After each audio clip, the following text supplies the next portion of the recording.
인사하겠습니다. 주님의 이름으로 사랑합니다. 옆에 사람, 뒤에 사람 인사하겠습니다. 얼마 전 이웃교회에서 미래 목회를 위한 목회자들 모임이 있어서 갔었는데요. 그 자리에서 강의를 겸한 어떤 설문 발표가 있었고 그 속에서 가장 마음에 충격적으로 느꼈지만은 한 이야기를 조금 전하려고 합니다. 코로나 이후 한국의 신앙인들의 신앙의 헌신도가 크게 낮아졌다고 합니다. 그래서 신자들의 모임이나 봉사나 또 무슨 선교나 크게 낮아졌고, 가난한 신자, 소위 가난한 신자라고 하는 분들이 급속하게 늘어났다고 합니다. 그리고 이 가난한 신자들은 이제 교회를 안 나가는 분들이잖아요. 그 신앙생활에 어떤 부족함이나 잘못됐다거나 이런 느낌이 없이 우리는 신앙생활 잘하고 있다, 그렇게 생각하는 사람이 많다고 합니다. 특별히 교회 학교의 경우에 그 신심이 또 숫자가 급격하게 줄었는데, 부모 세대가 안 믿는 그 중고등학생 청년들은 거의 교회를 떠나다시피 했다고 합니다. 그래도 남아있는 아이들이 부모가 믿는 자녀들은 또 남아있다고, 다 안 떠났다고 그런 얘기를 하더라고요. 가정에서의 신앙교육이 얼마나 중요한 것인가. 그럼에도 불구하고 한국의 가정들은 너무 바쁘다고 살다 보니까 말이죠. 그래서 그런지 학교 교육도 학교나 학원에다 맡겨버리잖아요. 학교 교육이 실력이 없으면 하기 어려우니까 그럴 수 있다고 하겠죠. 그래서 학원이나 학교가 좋은 데는 그냥 집값도 엄청 비싼 거예요. 근데 신앙교육도 똑같이 그렇게 한답니다. 신앙교육도 그냥 교회에다가 맡겨버리는 거죠. 그래서 교회가 나름 어떤 교육을 할 만한 대형 교회나 시스템이 있는 교회로 그냥 다 가는 거죠. 자기 신앙생활을 잘하려고 하는 게, 큰 교회에서는 자기 신앙생활을 어쩌면 잘 못할 수도 있거든요. 그냥 혼자 왔다 갔다 하는 거지. 남하고 어울리지도 않고 얼굴도 모르고. 그냥 자녀들을 그냥 교회에다 맡겨버리니까, 신앙생활을. 그러다 보니까 이 다음 세대의 신앙의 헌신도가 더욱 떨어지고 교회 학교 위기가 더욱 심화되고 있다, 그런 보고를 하더라고요. 코로나 이후 교세가 20에서 30% 떨어졌다고 그래요. 평균적으로 그렇대요. 많은 데는 30%, 적은 데는 20%. 근데 코로나 이후에 회복이 되겠느냐? 회복이 된다고 보는 사람들하고 계속 이렇게 그냥 주저앉을 거라고 보는 사람들하고 의견이 이렇게 나누어진다고 합니다. 프로테지는 기억을 못하고요. 그런데 갤럽 조사에 이런 조사가 있더라고요. 2014년도에 한국의 종교인과 무종교인의 비율이 5대 5였답니다. 제가 옛날에 학위 논문을 썼을 때 그 논리 중에 하나가, 아무리 과학이 발달해도 사람들은 종교적이다, 그런 주장이 많았습니다. 과학이 첨단으로 많아도 사람들이 점집을 찾는다든지 그냥 무속적인 데 관심을 갖는다든지 그런 쪽이라도 하더라도 사람의 종교성이 더 강해진다고 주장들을 했었습니다.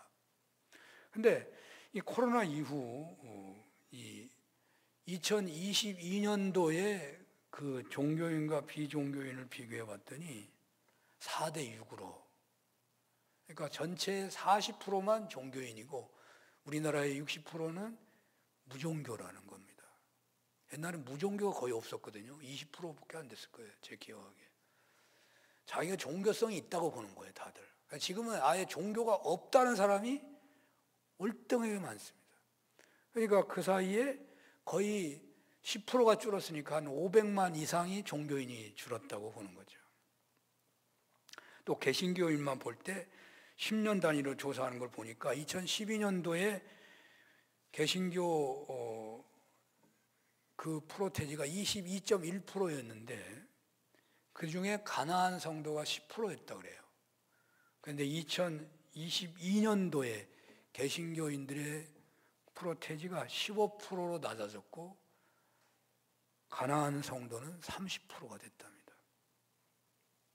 그러니까 이걸 따져보면은 지금 현재 기독교인이 한 700여만 명 되고 가나안 신자가 200 몇십만이 된다, 뭐 이런 얘기라는 거예요. 또 심각한 조사에 의하면 교회 안에 명목상의 신앙인이 거의 40%다, 이런 조사까지 나와 있습니다. 교회 다니지만 성경을 읽지 않는다는 거죠. 교회 다니지만 기도하지 않는다는 거죠. 교회 다니지만 헌금하지 않는다는 거죠. 봉사하지 않는다는 거죠. 그러니까 성도라고 하기 어려운 교인들이 40%나 된다는 거예요. 이런 조사 앞에서 생각하게 되는 것은, 그렇다면 우리는, 한국 교회는 어떻게 해야 하는 것입니까? 라는 물음이 아닐까 생각합니다. 신앙의 헌신도가 한이 없이 떨어진 오늘의 현실에서 우리는 어떻게 해야 하는 것이겠습니까? 저는 아프신 분들을 위해 기도하면서, 특별히 정태환 권사님 위해서 기도하면서 나는 죽음 앞에서 어떤 자세인 것인가? 나는 과연 이 땅에서 사는 것보다 천국에 가는 것을 사도 바울처럼 더 바라고 있는가를 자문할 때에 그렇다고 답을 못하겠더라고요. 재림지엄이라는 문제 앞에서 혼란에 빠진 초대교회 성도들을 바로 세워주었을 것으로 보이는 이 마태복음 25장의 말씀은 오늘날 어떻게 신앙생활을 해야 하는가에 흔들리고 있는 사람들에게 매우 귀한, 귀중한 말씀이다 하는 생각이 듭니다. 오늘날 교회 이미지가 아주 나빠져 있습니다. 너무너무 나빠 있습니다. 이런 현실에서 우리가 이 세상에서 어떻게 신자로서 살아가야 하는 것인가? 직장에서, 혹은 학교에서, 혹은 그 사업의 현장에서, 또는 교회에서 나는 어떻게 신앙생활을 해야 하는가?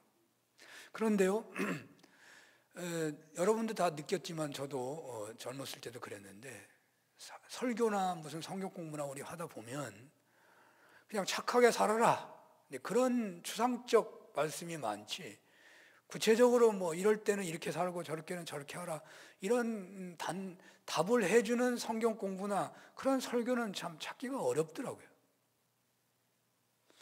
그래서 어떻게 살아야지? 라고 하는 것에 대해서 분명히 말해주면 내가 그대로 따라가겠는데 그렇게 말해주는 데가 없어 라고 생각하는 신자들이 많은 것 같더라고요.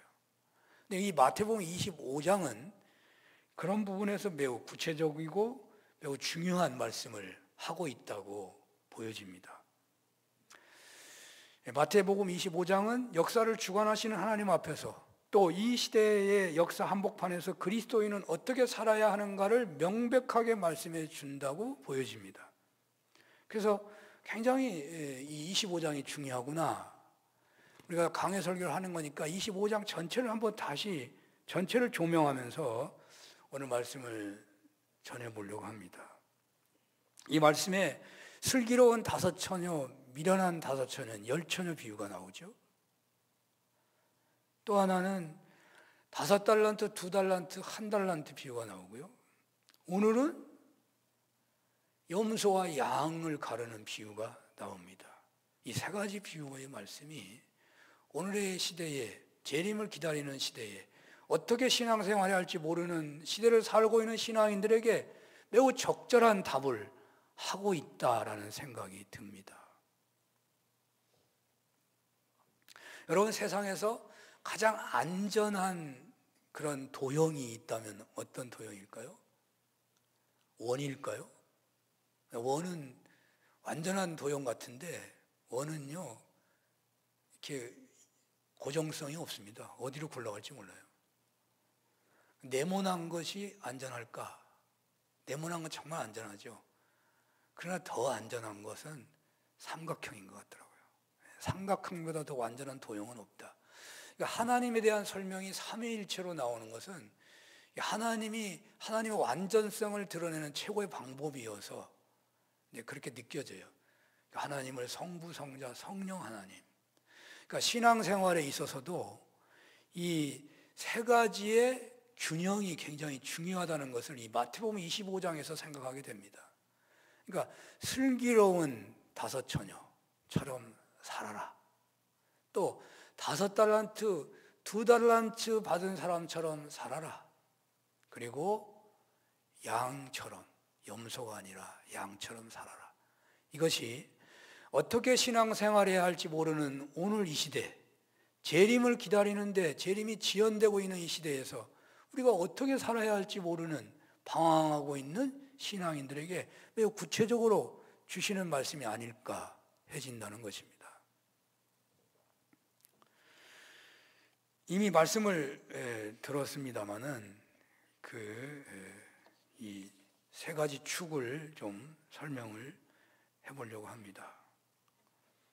그러니까 이 첫 번째 열처녀 비유잖아요. 이 세 가지 축을 좀 번갈아 가면서 설명해 본다면 첫 번째 축은 믿음이에요. 믿음. 그러니까 열처녀는 그러니까 이런 거잖아요. 등잔을 준비한 처녀나 기름까지 준비한 처녀나 겉으로 보기에는 똑같아요. 오늘날 명목상 신앙인이나 열심히 신앙 생활하는 거나 성령이 충만한 이렇게 정말 하나님이 인정하는 신앙인이나 사람이 인정하는 신앙인이나 표가 나나요? 표가 안 나요? 알 수가 없어요. 그러니까 기름이 준비된 지혜로운 다섯 처녀와 준비가 안 된 미련한 다섯 처녀가 구분이 안 되는 거예요. 등잔이 있기 때문에. 기름은 안 보이니까. 자, 그런데 오늘날 어떻게 살아야 되냐? 기름이 준비된 등잔을 가지고 있는 신앙생활을 해야 한다. 믿음이 있어야 한다는 말이에요. 기름이 믿음이라고 그랬어요. 믿음이 있어야 한다. 그러니까 성령 믿음이요, 과학 앞에서도 변함없는 믿음, 환난 앞에서도 변함없는 믿음, 성공 앞에서도 변함없는 믿음, 그 변함이 그대로 있어야 돼요. 믿음이 흔들리면 안 되는 거예요. 믿음이 왔다 갔다 하면 안 되는 거예요. 믿음이 요동치면 안 되는 거예요. 신실하고 변함이 없고 언제나 똑같은 그런 믿음은 성령 충만한 믿음이에요. 그러니까 너희 안에 성령이 계시는가 안 계시는가 확인해 봐라 그러잖아요. 내 안에 그런 믿음이 있는가 없는가 확인해 봐야 돼요. 우리가 신앙생활을 하는 데 있어서 정말 내 안에 성령이 와 계시는가? 주님이 나의 주인으로 와 계시는가? 세례교육관이라고 제가 지쳐 있어요. 9시부터 10시부터 11시까지 세례교육을 하니까 한참 열번을 토하다가 올라오니까 내 정신이 아니어서 내가 잠깐 힘을 잃었었는데요. 세례교육에서도 주님을 영접하는 게 일단 세례교육의 마지막인데 성령님을 모셔드리고, 그러니까 예수님을 모셔드리고 성령님이 인을 쳐주는 거거든요. 성령님이 오신 체험을 하는 거거든요. 너희 안에 성령이 거하시느냐 안 거하시느냐. 성령이 계시지 않으면 우리는 버리운 자예요. 버리운 자. 그러니까 우리가 그런데 충만한 게 있고 그냥 수준이 낮은 게 있는 거예요. 모두가 다 어린아이의 시절이 있는 거예요. 어린아이가 되다가 장성한 사람을 자라가는 거예요. 그러니까 나는 충만해가지고 막 주님이 나에게 막 말씀을 주시고 내가 기도할 때마다 응답이 되고 막 어떤 시련이 와도 조금도 흔들지 않은 당당한 신앙인이다. 난 얼마나 좋은가. 그런 사람이 있는가 하면 나는 믿음이 있는데 오늘 제가 예배 드리면서 병이 든 정신이 들인 그 아버지가 내가 믿지만 나의 믿음 없음을 도와달라고 하는 것처럼 내가 믿지만 예수님이 믿는 자에게 능치 못할 일이 없다고 그러는데 이 아버지가 어찌할 줄 몰라가지고 내가 믿지만 내가 주님이 충분히 치료할 걸 내가 믿습니다. 그러나 나의 믿음 없음을 도와달라고 하는 것처럼 우리의 믿음은요, 성장하는 거예요. 그 믿음이 있냐 말이에요. 그 믿음을 도와달라고 하는 그 믿음이 있냐 이 말이에요. 아예 그게 없으면 신앙인이 아니다 그 말이에요. 우리가 적어도 그런 신앙부터 내가 있는지 없는지를 돌아봐야 한단 말이에요. 돌아봐야 돼. 성령이 내 안에 거하시는가? 내가 성령의 인도함을 따르려고 하고 있는가? 내가 하나님의 말씀에 순종하려고 하는 마음이 있는가?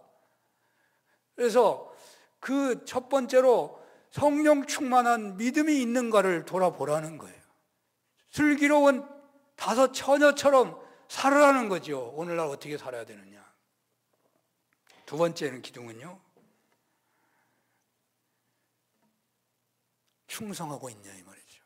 5달란트 받은 사람, 2달란트, 1달란트 이렇게 돼 있는데 1달란트 받은 사람은 핑계를 대는 거예요. 여러분 열심히 충성하지 못하는 이유가 없는 사람 하나도 없을 거예요. 다 핑계가 있습니다. 바빠서, 또 뭐 병이 나서, 혹은 뭐 누가 나를 불러서, 혹은 뭐 내가 기분이 안 좋아서, 내가 지금 싸워가지고 뭐 여러 가지 이유가 많아요.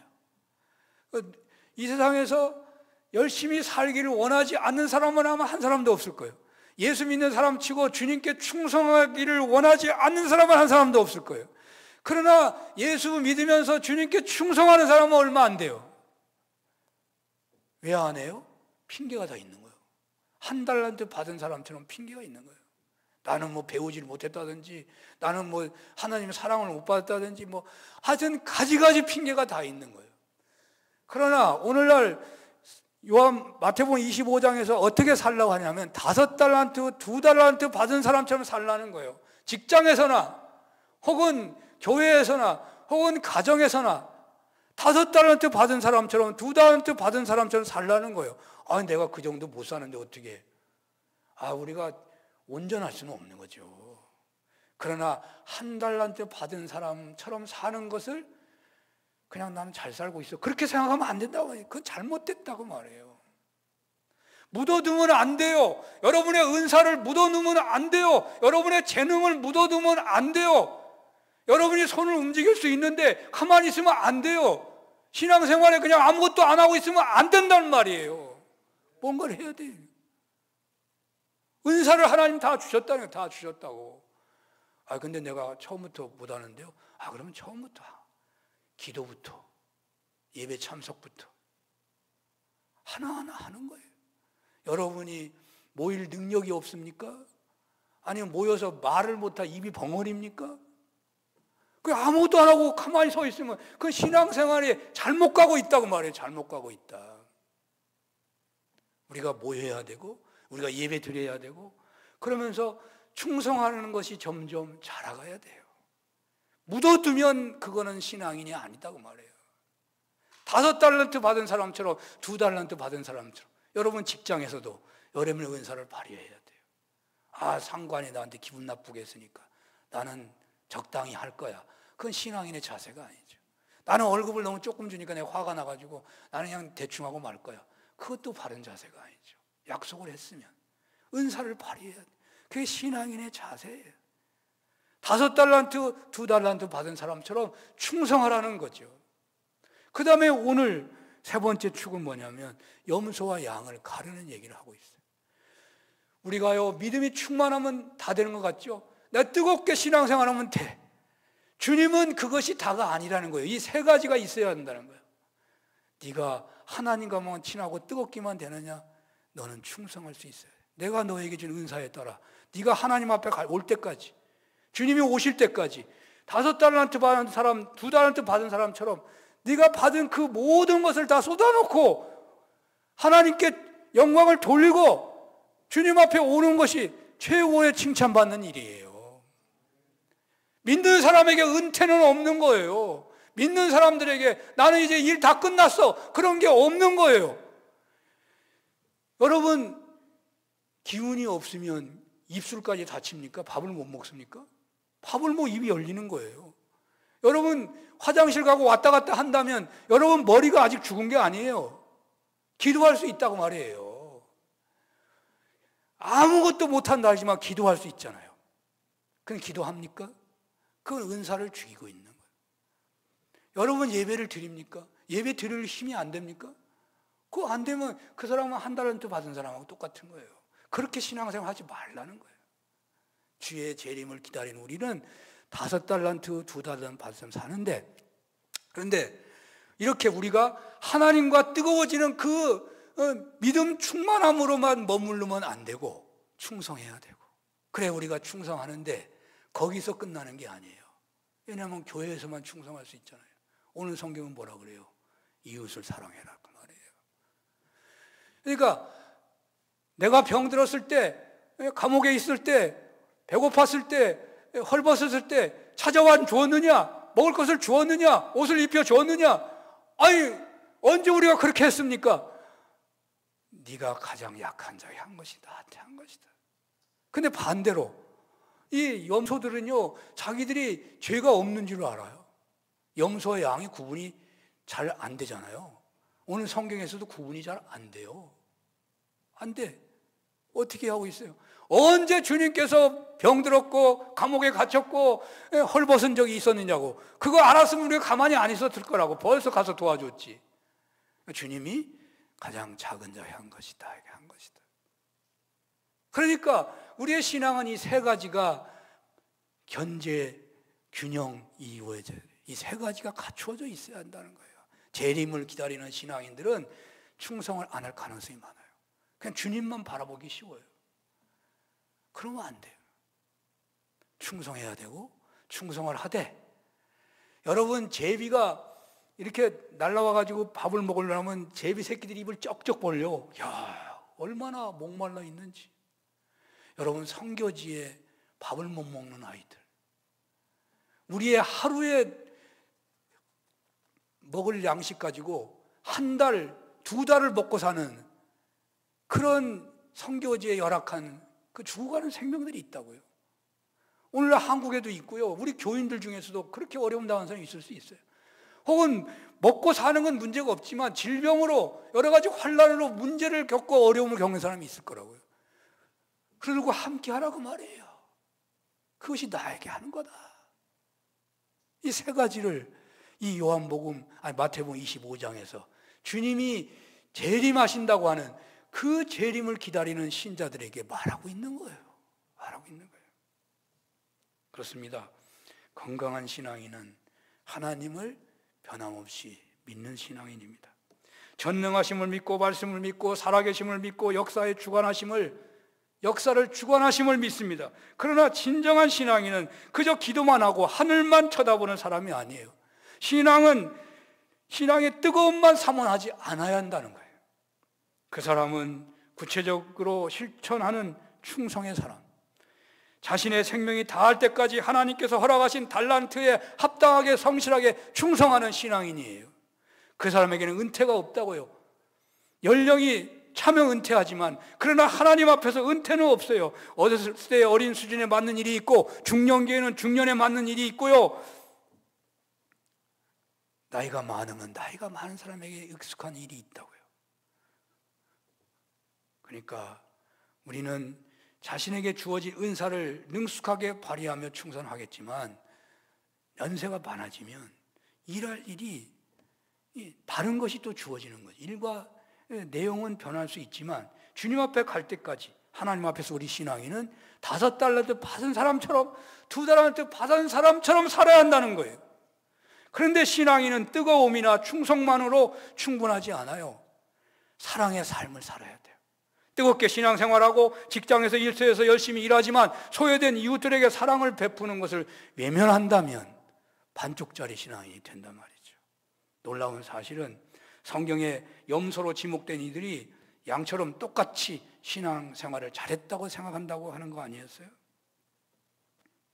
구제와 긍휼을 베푸는 섬김, 영적, 육적 필요를 채워주는 선교, 시대와 역사는 변해도 영원히 변하지 않는 그리스도인의 사명인 것입니다.